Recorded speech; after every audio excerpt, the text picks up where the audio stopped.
This factory does not shut down. There are no breaks, no pauses, and no room for error. Every hour, thousands of rolls move through these machines because stopping production is not an option.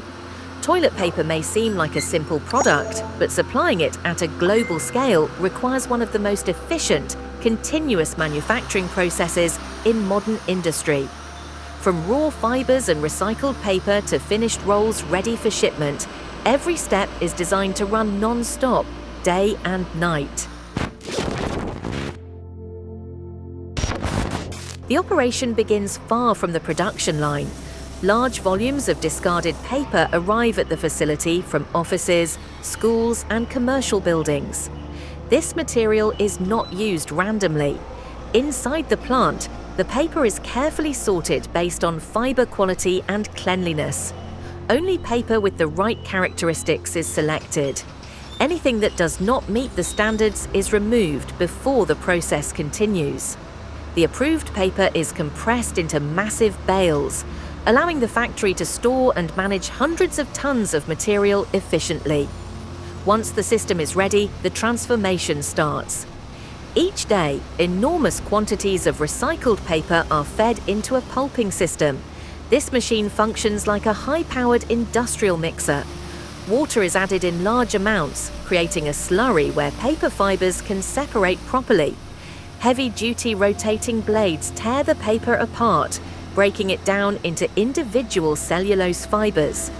After several minutes of agitation, the original paper structure disappears completely, leaving behind a liquid pulp.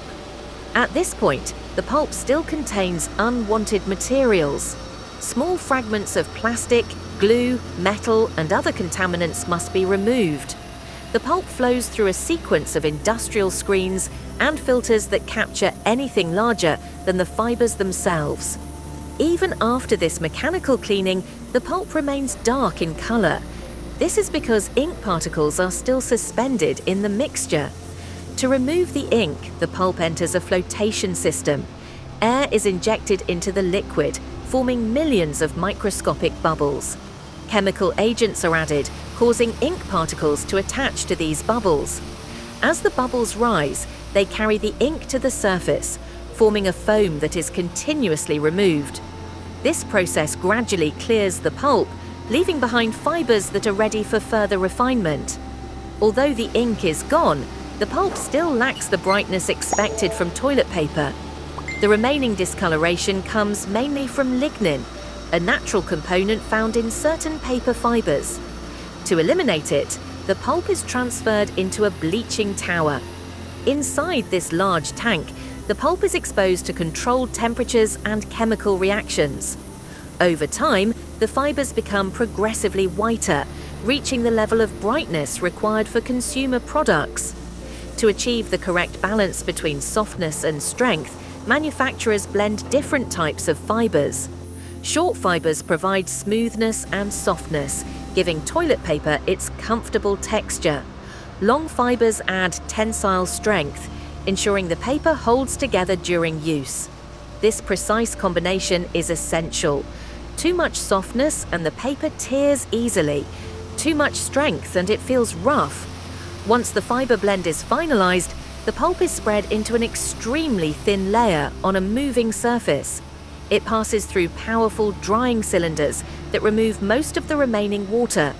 In a fraction of a second, the liquid pulp becomes a continuous sheet of paper, only a fraction of a millimeter thick. This sheet is wound onto massive parent rolls, each containing tens of kilometers of paper.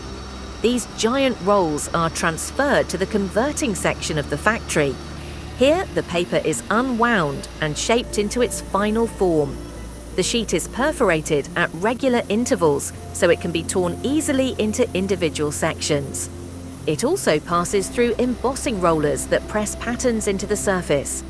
These patterns increase thickness, improve absorbency, and give the paper its familiar feel. At the same time, cardboard cores are produced separately. Long strips of cardboard are glued together, formed into continuous tubes, and cut to length. These tubes serve as the center of each roll. In many cases, 2 layers of paper are combined to create double-plied toilet paper, which is then wrapped tightly around the cardboard cores.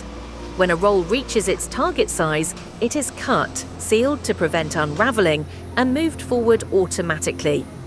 The final step is packaging. Large rolls are sliced into standard household sizes, usually around 10 centimeters wide. Commercial rolls are wrapped individually, while consumer rolls are packaged in bundles of various quantities. Within roughly 15 hours, what began as discarded paper has been transformed into a finished product ready for distribution. This entire process operates without interruption. Even a short shutdown could disrupt supply for millions of people. Behind one of the most ordinary items in everyday life exists a highly controlled industrial system built for efficiency, reliability, and continuous operation. If you found this process interesting, feel free to like the video and share it with someone who might enjoy it. And if you want to see more industrial processes like this, you can subscribe to the channel.